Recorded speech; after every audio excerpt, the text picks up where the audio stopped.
Bonjour à tous, je suis ravie de vous revoir dans un nouvel épisode de Parlons mieux. Aujourd'hui, j'interviewe Emmanuelle Boisise et ça a été une conversation excellente, délicieuse, profonde, vulnérable. On parle de comment mettre ses limites, elle me parle de sa carrière, elle me parle de sa vie. Regardez l'épisode et j'ai hâte d'avoir vos retours. Bonjour Emmanuelle. Salut, ça va? Ça va et toi? Ça va, merci. Emmanuelle, je te laisse te présenter. Eh bien, je m'appelle Emmanuelle Boisise, je suis actrice, notamment en ce moment dans Un si grand soleil sur France 3, série dans laquelle j'interprète le rôle de Flore. Et j'ai déjà eu la chance d'être interviewée par toi dans Flash le Média. Exactement. Donc voilà, donc me revoilà pour le podcast PPPM. Voilà, là j'ai envie de creuser un tout petit peu plus ce que tu m'as dit dans Flash. On va creuser. On va creuser. Alors déjà, je vais te poser sûrement des questions que j'ai déjà posées dans Flash, mais je vais vraiment vouloir aller en profondeur. profondeur. On va faire du deep aujourd'hui. Ok. Déjà, on avait dit que tu avais une carte. On avait dit que tu avais déjà une carrière un peu multidimensionnelle parce que tu étais chanteuse, danseuse et actrice. Ouais. Si tu devais choisir simplement un domaine qui te définirait le plus, ce serait lequel ? Alors, j'avoue que j'aime pas choisir entre les trois parce que j'aime les trois et j'aime les trois à des périodes différentes de ma vie. Et parfois les trois en même temps et parfois que deux, j'en délaisse une, bon. Mais effectivement, mon langage premier, c'est la danse. Ça, c'est une évidence depuis toujours. Donc, c'est ce qui m'anime. Et c'est vrai que d'ailleurs, c'est ce que je fais le moins en ce moment parce que je me suis blessée il y a 1 an et demi. Au genou, et j'ai fait un grand écart et je me suis mal relevée. Ah waouh! Du coup, il y a une distension du muscle, mon genou est tombé de 3 cm, ça a touché la rotule, le ménisque, enfin, c'est un bonheur. Et ça se remet gentiment, doucement, mais c'est vrai que je ne fais plus de sport depuis, parce que le genou, c'est quand même un endroit clé du corps. Ouais. Mais voilà, donc ça, la danse me manque beaucoup, et c'est vrai que ce serait l'art qui me définira en premier. Mais en même temps, ce que j'aime faire aussi dans la danse, c'est m'exprimer. Donc finalement, la chanson et la comédie, ça va ensemble. C'est pour ça que j'ai du mal à les dissocier. Mais c'est vrai que c'est la musique qui m'anime et qui fait en sorte que je danse. Et donc on dit une pom-pom girl. Je danse. C'est mes relents de pom-pom girl de quand j'étais un petit peu plus jeune. C'est vrai, t'étais pom-pom girl? Ouais. Non, c'est vrai. Si. T'as commencé la danse à quel âge? 3 ans. 3 ans? Waouh. T'étais 3 ans, du coup, il y a 1 an et demi. Il y a 1 an et demi, ouais. Mais comment tu gères cette Et encore, j'ai quand même dansé à des moments un peu spécifiques là sur cette année et demie où j'étais blessée, j'y suis quand même allée. D'accord. Parce que je fais partie des danseurs qui disent non, c'est bon, ça va, je gère. Et comment t'as géré cette frustration justement de ne pas pouvoir danser? La chance que j'ai, c'est que j'ai beaucoup tourné. Du coup, ça a quand même compensé.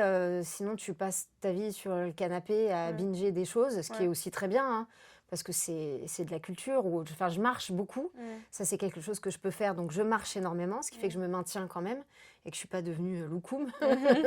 Mais voilà, je ne voulais pas être frustrée, donc j'ai déplacé mon centre ailleurs. Mais c'est vrai que là, au bout d'1 an et demi, ça commence à me manquer. Grave. J'imagine. Mais quand tu commences à faire du sport et surtout à haut niveau, il y a une énorme frustration quand tu te blesses ou quand tu te fais mal. C'est terrible. Tu peux plus en faire, mais... C'est terrible, parce qu'évidemment, c'est pas ma première blessure. Ouais, la première, j'avais 13 ans, j'ai fait un claquage de l'ischio-jambier, donc c'est le muscle qu'il y a sous la cuisse, entre la cuisse et la fesse, quoi. Pareil, en faisant un grand écart, mais celui-là, c'est en descendant. Évite les grands écarts, enfin, à un moment donné. C'est pas en remontant, c'est en descendant, et c'était sur la jambe droite. Et c'était mon premier French Cancan. On faisait un hommage Paris pour le spectacle de fin d'année. Il était un peu tôt, je m'étais mal échauffée. Et j'ai quand même dansé, donc c'est quelque chose qui me maintient, mais c'est pas une bonne idée. Ça, les chevilles, beaucoup, les entorses, Et donc, la danse, t'as commencé à 3 ans, et le chant et l'acting, t'as commencé à quel âge? J'ai commencé plus tard parce que j'avais déjà un parcours de danseuse professionnelle, donc c'est venu au fur et à mesure. Du coup, je sais pas, autour de la vingtaine, j'ai dit, mais oui. Voilà. Okay. Du coup, t'as découvert les plateaux quand même quand t'étais assez jeune. Ouais. Est-ce que tu penses que commencer aussitôt à façonner ta vision de l'art, ou alors au contraire, tu penses que tu n'as pas eu le temps de véritablement te poser la question de si c'était pour toi? Comme c'était ponctuel, ces demandes de télévision et même de cinéma, parce que j'avais passé des castings pour le cinéma, c'était pas du tout c'était pas ma vie. Mes parents sont pas du tout de ce milieu-là. Ça a été un hasard, quoi. J'ai envoyé ma candidature pour un jeu télévisé, j'ai été retenue et les choses se sont faites un peu comme ça. Mais du coup, mes parents, ça leur faisait vachement peur. Et j'étais très bonne à l'école. Donc, on me destinait à une carrière d'études, j'allais dire lambda, enfin plus ou moins en tout cas de hautes études et tout ça. Et c'est pas du tout ce que j'ai voulu faire. Donc, j'ai pas assez expérimenté, j'ai pas du tout été enfant star, j'ai pas, je sais pas, enfin, je vais citer un peu large, mais une Britney Spears ou une Selena Gomez, qui sont des enfants Disney, qui ont vraiment fait ça très petite et qui ont été élevés au rang de star enfant. Moi, j'ai pas du tout eu ça. J'ai eu des petites expériences presque comme je sais pas, de la récréation, une activité extrascolaire. Pardon, une activité. Ben, je vais pas y arriver. Je vais boire un petit coup d'eau. Je l'ai vécu comme une activité extrascolaire plus que comme un but ou une envie qui me dépassait. L'envie qui me dépassait, c'était les spectacles de danse de fin d'année, quoi. Ça, c'était évident. Et d'ailleurs, mon père filmait tout le temps les spectacles et je passais mon été à apprendre les chorégraphies de tout le monde. Wow, génial. Donc, du coup, je sais travailler rapidement parce que j'observe. C'est à partir de quel moment que tu as su, ou en tout cas que tu as décidé que tu allais être dans ce milieu artistique ? L'année de terminale. Il a fallu faire des choix d'inscription en faculté ou école, tout ça. J'étais très bonne à l'école jusqu'en seconde. En seconde, je me suis complètement cassé la gueule. D'ailleurs, ça aurait dû alerter mes parents, mais ils n'ont pas été alertés là-dessus. Et donc, il a fallu faire un choix. Et je me souviens m'être inscrite en langue étrangère appliquée au commerce international. Ouais, c'est ça. Et il y avait des tests, je faisais allemand et anglais. Et donc, il y avait des tests qu'il fallait faire à la fac pour savoir un peu ton niveau. Et je suis sortie de là et mon père m'attendait dans la voiture. Il m'a dit, alors, comment ça s'est passé Mais comment tu veux que ça se passe? C'est comme ça que tu veux voir mes 100 prochaines années de ma vie, assise dans un amphi. Mais ça s'est vraiment passé comme ça, quoi. J'imagine, ouais. Mon père, il conduit et tout. Alors, tu veux faire quoi? Mais je veux danser, ça fait toujours que je te dis que je veux danser. Je voudrais qu'on me prenne au sérieux, en fait.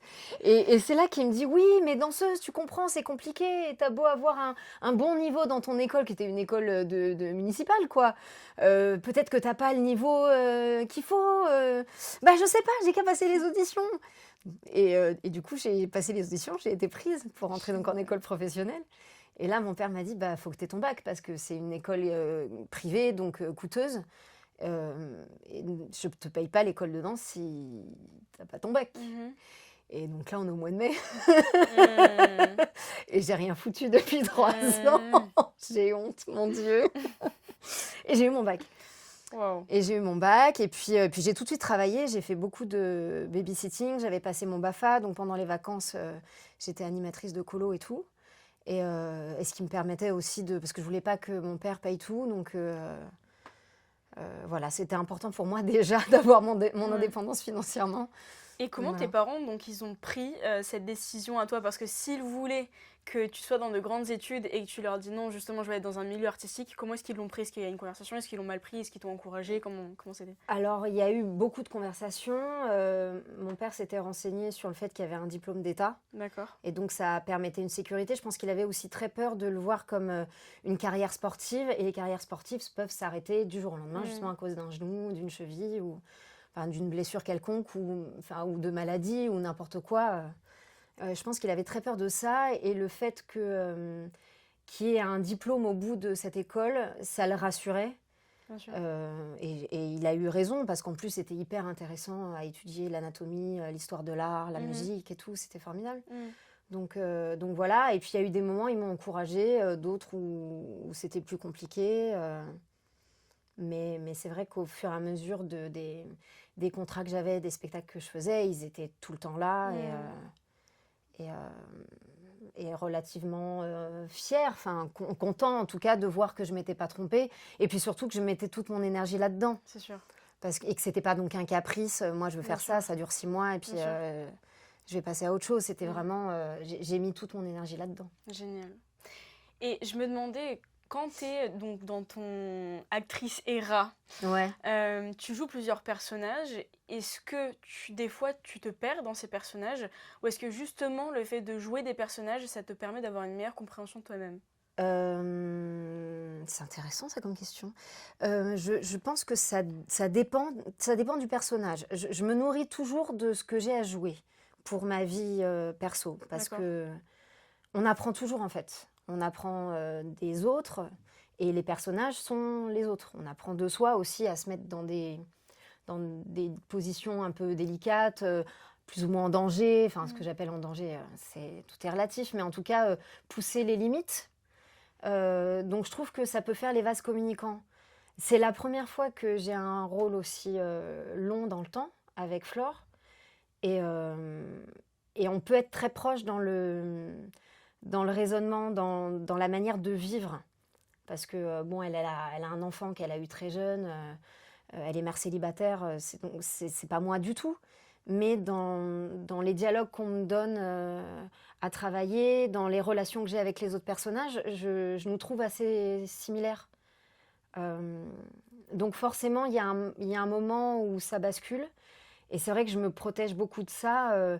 Une fois qu'on arrête le tournage, merci, au revoir tout le monde, et je vais dans ma chambre d'hôtel et silence radio. Je coupe tout.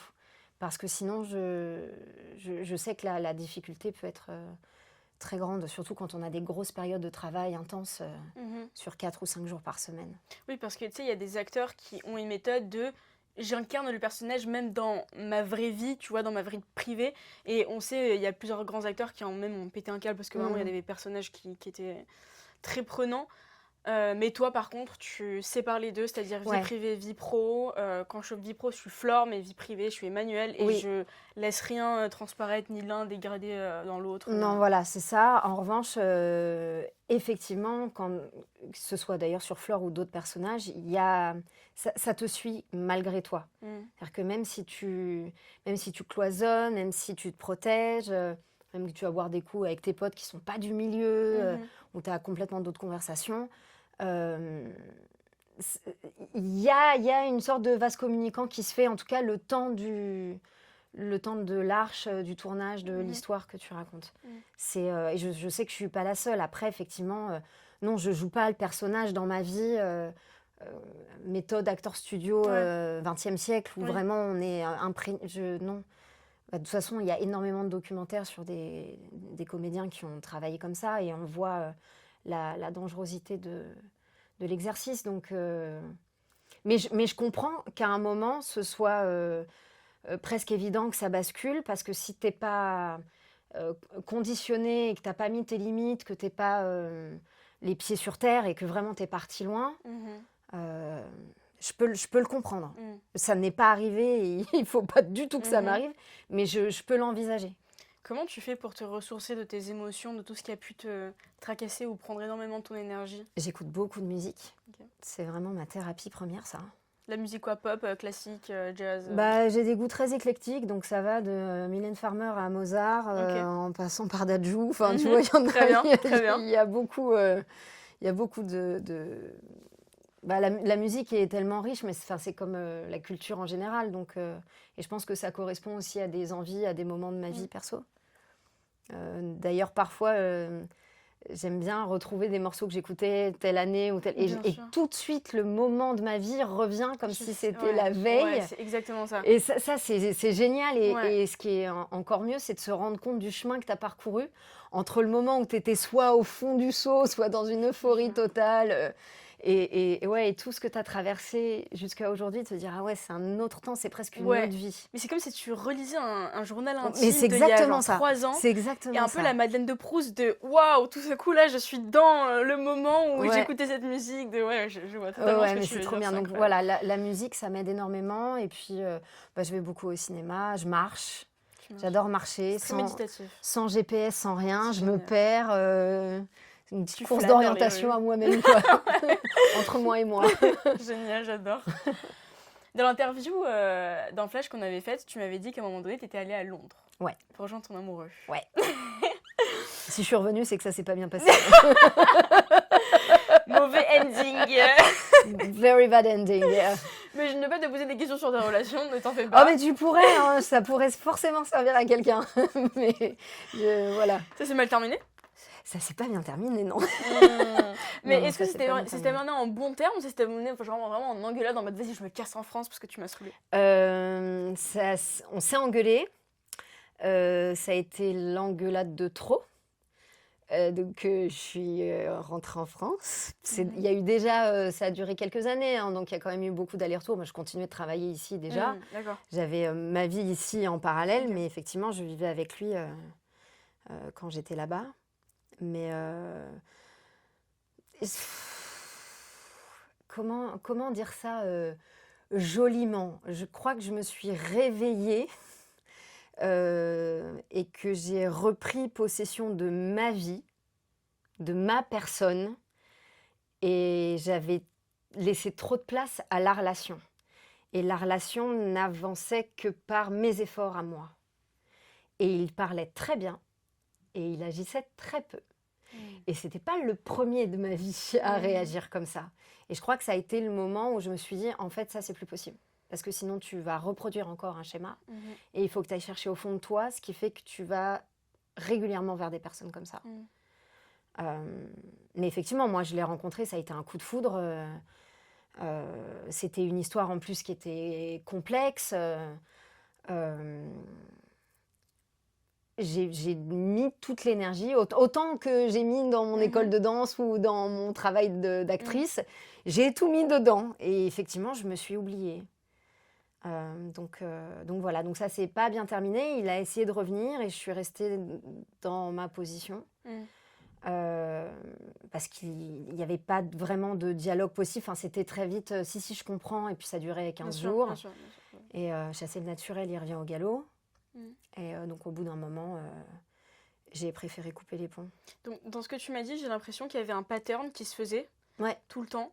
Ouais. Et à partir de cette relation, tu as réussi à casser le pattern ou c'était juste le moment où tu t'es... En tout cas, je l'ai réalisé. Et ça prend du temps de se rendre compte qu'on y retourne. Ouais, ok. Mais qu'on voit les red flags plus tôt. Ouais, oui. Et c'est vrai que j'ai vu une vidéo passer sur un réseau social, j'imagine Instagram, puisque c'est le seul que j'ai, d'une nana qui dit ouais, tu dis qu'il te manque, mais qu'est-ce qui te manque en fait? Le fait qu'il t'offre pas de cadeaux, les fleurs que t'as jamais eues, le respect qu'il t'a pas donné, le temps qu'il t'a pas offert. Et ouais, en fait, c'était complètement ça. Mais il y avait... vraiment, on s'est aimé fort, mais je pense qu'on ne s'aimait pas de la bonne manière. Est-ce que c'était de l'amour ou pas? Ou de la dépendance affective? Ou quelque chose que tu trouvais en lui qui, en fait, faisait écho à ton passé, à ton enfance, à ta relation avec tes parents? Je sais pas si c'était vraiment de la dépendance affective, parce que ça, je l'ai expérimenté dans d'autres relations. Dans d'autres relations. Oh, dis donc, il est beau celui-là aussi. Dans d'autres relations. Vraiment. Donc, je sais pas si c'était vraiment ça. Je pense surtout que j'avais une certaine idée de la position sociale. Et comme j'avais peu d'estime de moi, j'ai tendance à me rabaisser très vite et à trouver les gens beaucoup plus formidables que moi. Je travaille, hein. Ça se soigne, je me guéris de ça. Mais est-ce que tu es attirée par les gens, donc ces gens-là, qui te rabaissent ou qui te font justement sentir une certaine validation et donc tu te sens mieux? Et ben, la problématique est que, justement, en parlant de cette personne-là, c'était et l'un et l'autre. Ah oui, bon, c'est totalement logique. Voilà, Il donc donne et puis il retire après. Voilà, donc tu es dans un ascenseur émotionnel absolu. Okay. Et ça, je ne l'avais pas relevé. Il a fallu que je me retire vraiment de cette relation pour m'en rendre compte, me poser la question de savoir si moi aussi, du coup, je réagissais comme ça pour me permettre d'exister, c'est-à-dire que mon ego est déplacé. Et donc aujourd'hui, quand je sais qu'il y a une relation, quelle qu'elle soit, qui n'est pas bonne pour moi, je le dis. Et je ne vais pas à l'encontre de ce que je ressens. Je suis plutôt à donner une seconde chance aux gens, parce que je peux aussi me tromper dans mon jugement. même si je fais en sorte dans ma vie de ne pas en avoir. Enfin, en tout cas, je ne juge pas ce que les gens font de leur vie, mais dès que ça a un impact sur moi et ma vie, oui, forcément, mon regard est différent. Et donc, si en une phrase, tu devais résumer la leçon de vie que cette relation avec lui t'a donnée, ou alors en une phrase, la plus grande chose que tu as appris sur toi, ce serait laquelle? De s'aimer, de s'apprécier comme on est, avec ses qualités, ses défauts. Je ne veux pas lancer la phrase devenir la meilleure version de moi-même. C'est marrant que je bafouille sur des mots comme ça, mais je pense que c'est vrai, c'est pas la recherche de la meilleure version de moi-même absolue, c'est juste, je me couche le soir, tout ce que je fais, c'est OK. Et j'ai pas à avoir peur de faire quelque chose qui me semble juste, de dire quelque chose qui me semble juste, de dire que ça, c'est pas OK. Et je peux plus entendre « Oh là là, ça va, qu'est-ce que t'es susceptible ?» ou « Oh là là, dis donc, t'es trop sensible, tu prends trop les choses à cœur, tu devrais apprendre à te voiler la face. » Minimiser ce que tu ressens, Ouais, tes émotions, ça, c'est pas possible. les invalider. Ce qu'on ressent, c'est pas négociable. Ouais. Je peux pas être à ta place, je peux pas savoir ce que tu ressens, je suis pas dans tes chaussures. Donc, ce que tu ressens, ça peut pas être faux. Maintenant, on peut évidemment en discuter. Déjà, je suis désolée que tu ressentes ça. C'est pas du tout ce que je voulais. Et qu'est-ce que je peux faire pour améliorer la relation ? Exactement. Si c'est oh là là, c'est chiant, en fait, il n'y aura pas de dialogue, il n'y aura pas d'évolution, il n'y aura pas de partage. Et ça ne m'intéresse pas. On est suffisamment nombreux, 7 à 8 milliards sur la planète, à la louche.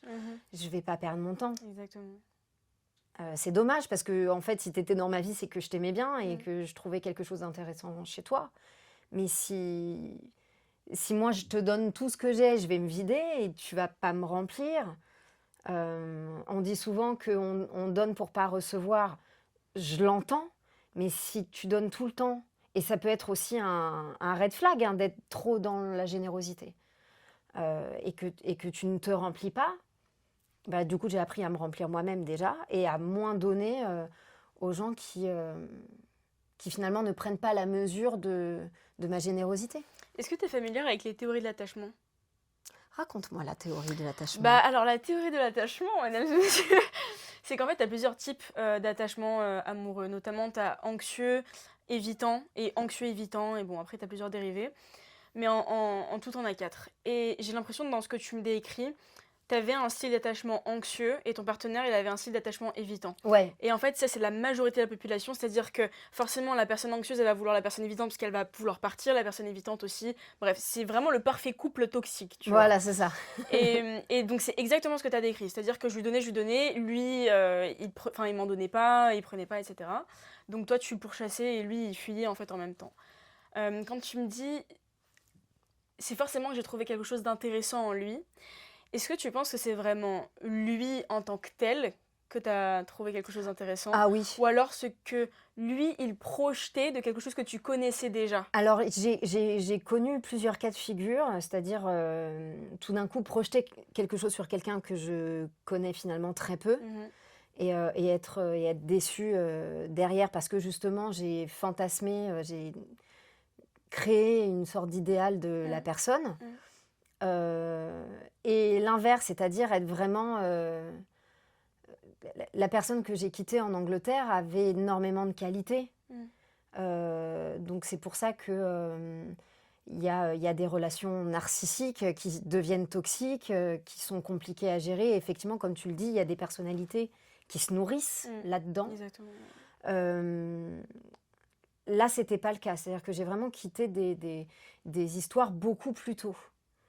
Je pense en revanche que j'ai fait un moment partie des gens qui se disent il va évoluer avec moi, on va apprendre, je vais peut-être le changer. Et c'est pas formidable du tout. Et encore une fois, j'étais jeune aussi. On idéalise, on vit dans une société où tout est romantique, romantisé. Je ne sais pas si ça existe ce mot, mais on va dire qu'il existe maintenant. Donc on a l'idéal de la rencontre, enfin moi je sais que j'ai encore ça.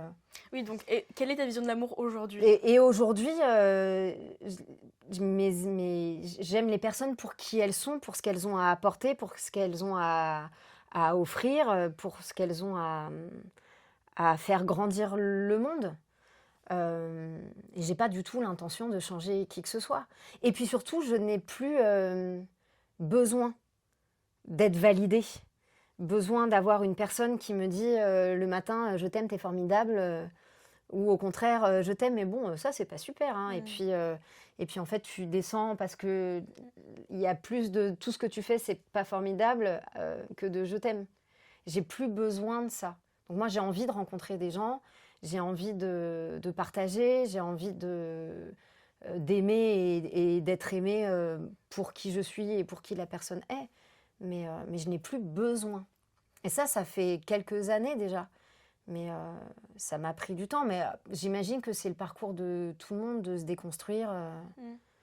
Et puis on est aussi dans une société patriarcale où la femme devrait avoir une certaine position. Et si tu n'as pas envie de cette position, tu es marginale ou tu n'as pas compris.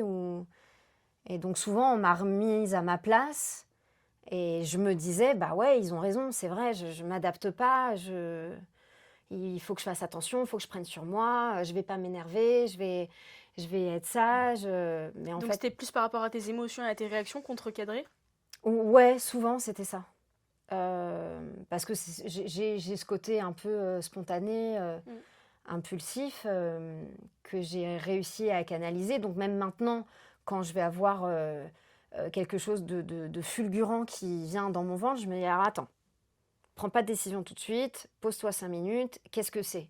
Est-ce que c'est le réveil d'un trauma?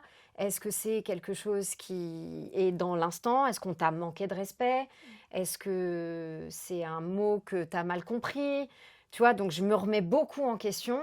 Parce qu'en plus, je ne veux pas d'histoire, donc j'essaye de faire en sorte que tout se passe bien. Il y a un moment où c'est pas possible parce que tu n'es pas responsable de qui est en face de toi. Donc même si tu t'exprimes, t'es pas responsable de comment c'est reçu. Exact. Si c'est reçu. Exactement. Et donc c'est à ce moment-là qu'il faut couper court et rester dans ton non. Non, ça c'est pas ok du tout. Est-ce que tu arrives à mettre tes limites de manière calme?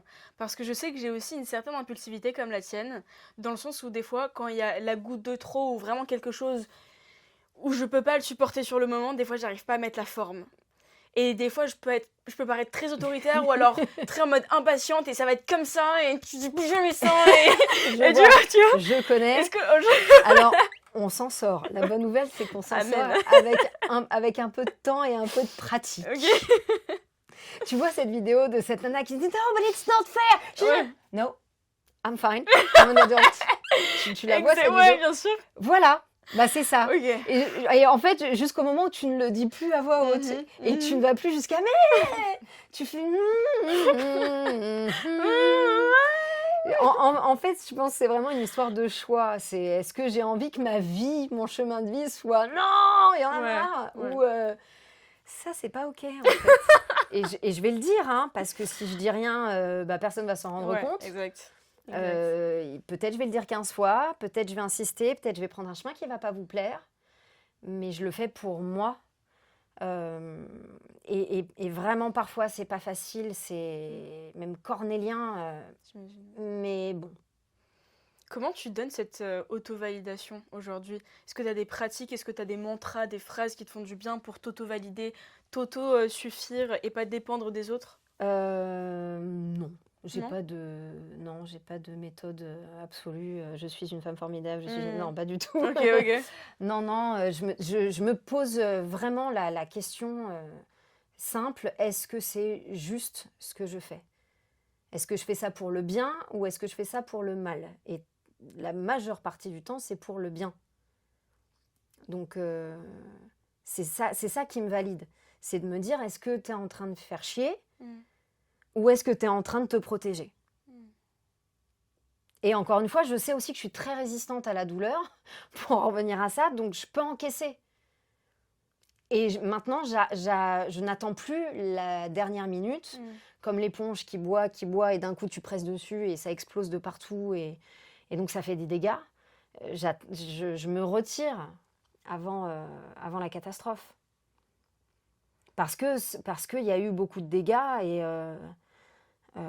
et c'est pas juste. Parce que justement, quand on te met dans un certain état, c'est un peu le propre d'une manipulation.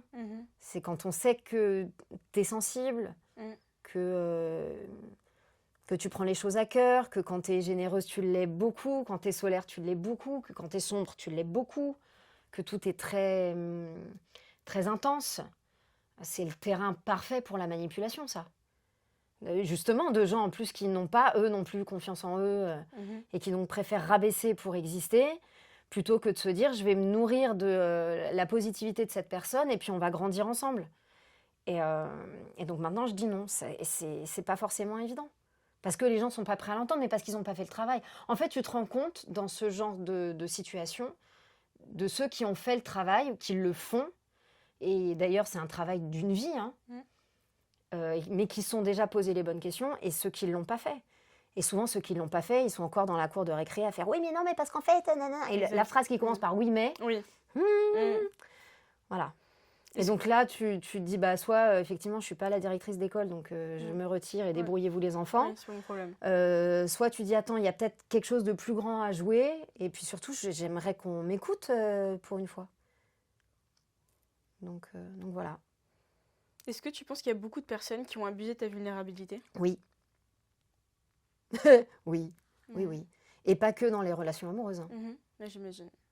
Oui, dans la vie, les collègues, les amis... en plus, dans notre métier, la frontière est très fine entre collègues et copains. Et je suis quelqu'un qui s'ouvre beaucoup. J'ai plutôt tendance à être un peu naïve et de me dire que tout le monde a la même gentillesse et bonté d'âme que moi. Et en fait, non. Moi, il y a un truc que je connais pas, c'est la vengeance, en fait. Je ne vais pas trouver un stratagème pour faire en sorte que tu sois dans une situation... Non, tu t'y es mis tout seul, en fait, dans cette situation. Si tu n'avais pas agi comme ça, moi, je ne me serais pas comportée comme ça. Ça a des conséquences, tes actes ont des conséquences. Parce que c'est bien beau, encore une fois, d'avoir des jolies paroles ou même de s'énerver. Et je comprends que parfois, on ne puisse pas faire autrement parce que ça sort d'un coup. Mais pose-toi la question de savoir pourquoi ça sort. Qu'est-ce qui fait que c'est aussi... en ébullition chez toi pour te mettre dans cet état-là, et qu'est-ce que tu fais pour changer, pour plus que ça arrive. Et effectivement, ça peut pas être non plus aussi manichéen, aussi blanc, aussi noir. Il y a plein de nuances et on vit dans une société où les reels, ils font 1 minute 30, il faut aller très vite dans la formation, donc il faut prendre parti très vite, il n'y a plus de nuances, on n'entend pas les deux parties. Dès qu'il y en a une qui résonne avec notre propre histoire, et ben on cristallise quelque chose là-dessus, pour souvent quelque chose qu'on n'a pas travaillé, nous, de notre côté. Oui. J'aurais pas mieux dit. Alors là, je suis toute oui. Donc voilà, l'important, c'est de savoir pourquoi c'est aussi fort. Et encore une fois, est-ce que c'est mon ego qui parle ou est-ce que c'est plus grand que moi et donc ça va avoir un impact plus important sur la société en général, en toute humilité et modestie. C'est juste, est-ce que ça vaut le coup? Et si ça vaut le coup, pourquoi ça vaut le coup? Et si ça sert à rien, est-ce que ça vaut le coup d'être dit? À part pour te soulager toi, majoritairement non. Est-ce qu'une fois que tu as pris donc du recul avec tout ça et que tu as remarqué que tu as été manipulé par les autres, etc., comment est-ce que tu fais pour rester sur la même lignée de la vision que tu viens de me décrire, c'est-à-dire que moi je vais pas me venger, moi ça m'a pas refroidi, tu sais, parce que ça peut changer des gens. Oui. Ça peut, maintenant je vais me venger, maintenant je vais être la personne qui fait du mal. Comment, moi je sens que t'es quand même assez droite dans tes bottes et dans tes baskets. Complètement. Tu sais ce que tu penses, tu sais ce que tu fais. Oui. Comment t'arrives à rester sur cette lignée, principalement dans le domaine dans lequel tu performes? Parce que je pars du principe que si ça me fait pas du bien à moi. Mais la vengeance peut faire du bien à l'ego. Mais ouais, justement, elle fait du bien à l'ego. Ouais. Elle fait pas du bien à ma personnalité. Ouais. Mon ego, s'il est centré, il est calme. C'est quand il est décentré que ça fout le bordel. Que ce soit trop élevé, justement, j'ai un besoin absolu de vengeance, ou trop bas, je suis une merde, les gens peuvent me marcher dessus, bon, mais c'est normal parce que je suis une merde. Non, on se remet au centre et en fait, je suis une personne qui a le droit d'exister, avec ses qualités, ses défauts, et juste là, à ce moment-là, c'est pas OK pour moi. Donc, quel est l'intérêt d'aller... Je comprends pas. Je le vois chez les autres. Je le vois chez les autres. Oui. Et puis, je le sens monter aussi Et parce chez que moi. la majorité de la population mondiale est gouvernée par son ego. Est-ce que ça fait du bien? Ah non, pas du tout. Voilà. Pas du tout. Donc, une fois que tu as compris ça, Mais oui, mais tu te beaucoup dis, ne moi- comprennent pas et beaucoup n'ont pas la sagesse, moi inclus, hein, vraiment je me mets dedans, n'ont pas la sagesse de justement prendre des situations où tu dis bon, ok, attends, je vais prendre la distance avec mon ego et je vais pas agir en fonction de mon ego mais pour mon âme. Et j'adore une phrase qui dit tout ce qui nourrit l'ego affame l'âme. Exactement. Donc, moi, Mais pas tout le monde a cette vision et c'est pour ça que je trouve ça incroyable et super noble que toi tu arrives, genre, Bah, principalement dans ce domaine. gentil. Non mais c'est vrai. C'est vrai, parce que quand on se fait marcher dessus autant, des fois, juste, ça nous transforme, quoi. J'ai vu des potes agir bouillonnant. Quand tu as compris le karma, que tu crois en Dieu, n'importe quel Dieu, en l'univers, en l'énergie, il y a un effet boomerang. C'est pas de la connerie, c'est scientifique en fait. Si tu n'es pas dans une voie spirituelle, l'énergie est quelque chose... Encore l'énergie est quelque chose de scientifique. J'avais une prof de philo qui disait c'est le flux et le reflux. Et on trouvait ça très drôle. Mais c'est vrai. Donc forcément, il y a un moment, tu te le prends dans la poire, quoi. Et même si c'est pas tout de suite. Quand tu es jeune et tu es en construction, tu fais des conneries. Tu te comportes pas toujours très bien. Tu vas chercher un peu à repousser tes limites, tout ça. Et je sais que ça m'est rarement arrivé de frauder les transports. Je vais prendre cet exemple-là. Mais quand j'étais jeune, de toute façon, dès que je le faisais, je me faisais choper. Donc il y a un moment où tu dis, bah, non. Puis quel est l'intérêt, à part de se faire peur 5 minutes ça n'a aucun sens. Sinon aussi, faire la belle gosse avec les copains... Enfin, tu vois, ouais, moi aussi je peux le faire. Super, bravo, formidable. Voilà. Comment, alors, attends, juste ça me démange parce que je me demande vraiment comment est-ce que tu gardes cette authenticité dans le milieu dans lequel t'es, parce qu'en même temps, il faut que tu répondes à des attentes. Mais meuf, c'est dur. Bah ouais, c'est pour ça que je te pose la question. Mais c'est dur. Tu prends des risques tout le temps de te mettre à dos des gens, Bah ouais, c'est dur, mais encore une fois, tant que je suis dans mon bon droit, c'est-à-dire que ça va dans l'autre sens. Je suis comme tout le monde, donc je suis maladroite. Parfois, ma parole dépasse ma pensée. Je m'en rends compte dans la seconde et je vais m'excuser, en fait. La personne en face de moi mérite au moins que je lui demande pardon. Elle me l'accorde ou pas, mais pardon, je te demande pardon, vraiment. Et qu'est-ce que je peux faire pour arranger la situation ? Je pense que ça, c'est ce qu'il y a de plus important. Si quelqu'un fait « Oh là, ouais, oui, bon, oui, je m'excuse. » Mais j'en ai rien à foutre de tes excuses. Elles sont pas honnêtes, elles sont pas sincères. Tu te remets même pas en question de 2 secondes. Enfin, ça n'a pas l'air de te poser problème de m'avoir blessée. Parce que je peux avoir aussi un humour très con et je me rends compte, des fois, je fais des trucs qui, pour moi, me paraissent énormes, donc complètement surréalistes. Et on me dit, non, mais tu peux pas dire ça. Bah, pourquoi ? Mais tu sais qu'il y a des gens qui pensent comme ça et qui parlent comme ça. Mais non, mais c'est tellement énorme, ça peut pas être vrai. Si. Ah d'accord, bah écoute, je suis désolée parce que vraiment, pour moi, ça paraissait tellement gros que ça pouvait pas être sérieux. Et puis, tu te rends compte que le sarcasme, c'est hyper dur et les gens font pas forcément la différence entre le second degré et le sarcasme. Est-ce que je rigole avec toi ou est-ce que je rigole de toi ? Ce sont 2 choses qui sont complètement différentes. Donc oui, c'est difficile de rester authentique parce que du coup, ton cercle se rétrécit, en tout cas se resserre, mais au moins, il est de meilleure qualité. Il n'y a pas de bullshit, quoi, du tout. Mais voilà, donc effectivement, j'ai aujourd'hui beaucoup moins peur qu'avant de perdre des gens parce que, encore une fois, si les personnes avaient envie d'être avec moi... ou en tout cas dans mon cercle et qu'on passe du temps de qualité ensemble et tout, en fait, ils seraient là.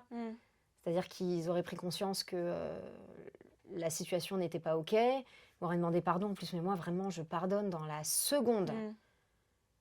En revanche, si tu me testes et que ça va là où il fallait pas aller, c'est comme si tu n'avais jamais existé. Tu m'étonnes. Mais vraiment, c'est... Catégorique, c'est tu gères de ma vie, quoi. Tu n'as pas existé. Ouais. Parce que je veux que tout le monde soit heureux, aille bien. Je suis pour la paix, je suis pas pour la prise à partie absolue. Parce qu'en plus, tout le monde a des intérêts quelque part. Donc chacun est grand et suffisamment adulte pour prendre ses responsabilités. Mais en revanche, si volontairement, tu es allé me chercher un truc, que je me rends compte que tu as planifié ton truc. Wow. Là, c'est pervers, là. Ça veut dire que tu es allé chercher des infos chez des gens que j'aime autour de moi, machin. Et non, alors là, c'est pas du tout la même chose. La psychopathe. Non, mais ça existe. Quand tu te fais trahir, c'est horrible. Et c'est à ce moment-là, tu te dis, alors attends, comment je me venge ? Je vais me venger. Ok, je vais me venger. Qu'est-ce que je fais ? Bah, en fait, quelque chose qui va me faire du bien à moi. Donc quoi ? Bah, d'avancer, de continuer, de briller à ma hauteur comme je peux. Et de pas donner cette monnaie d'échange qui est pas jolie, tout simplement. Mais voilà, et puis parfois aussi, c'est beaucoup d'isolement. C'est du refus, c'est dire non. Parce que souvent, on dit oui parce qu'on a envie de se faire bien voir, d'être bien positionné dans le groupe, dans le club, dans la société, dans la famille. Comment t'apprends à dire non ? C'est en faisant qu'on apprend. Donc tu dis non. Et puis au début, t'expliques, et puis t'expliques en baissant les yeux, parce que t'es gêné, parce que c'est compliqué. Et puis au bout d'un moment, tu dis non. Ouais, mais pourquoi ? J'aime pas justifier mon choix. C'est non. Il y a des gens avec qui tu peux justifier parce que justement la relation est déjà construite, avec des fondations plus ou moins solides, mais tu as donné ton temps et ton énergie plus qu'une rencontre comme ça ou un collègue de travail que tu vas voir un peu avec qui ça fit moins. Et donc là, effectivement, si tu as envie de garder la relation, la conversation se fait, le partage existe à ce moment-là. Mais encore une fois, et je reste à ma place. Donc si la personne en face, finalement, fait aucun effort, mais genre aucun, bon bah salut, c'est que je me suis trompée. Et ça arrive, et c'est OK. Mais on va s'arrêter là. Ça va me rendre triste, je vais aller chialer. Mais... C'est comme ça que tu chiales ? Mais parce qu'en fait, je vais manger des chocolats. Tu vois ? Voilà. Mais bon, et puis ça va te pair. Y a un moment où tu cherches moins l'approbation des autres aussi, à dire mais tu penses que j'ai bien fait ou t'aurais fait quoi à ma place Et ça m'empêche pas de demander toujours aujourd'hui l'avis de mes amis, mais très très proches, en qui j'ai une confiance absolue. Mais voilà. Emmanuelle, si tu devais résumer ta philosophie de vie en une phrase, ce non. serait laquelle ? Ce serait non. Elle va mettre un gros non dans le carnet, là. Ça, c'est non.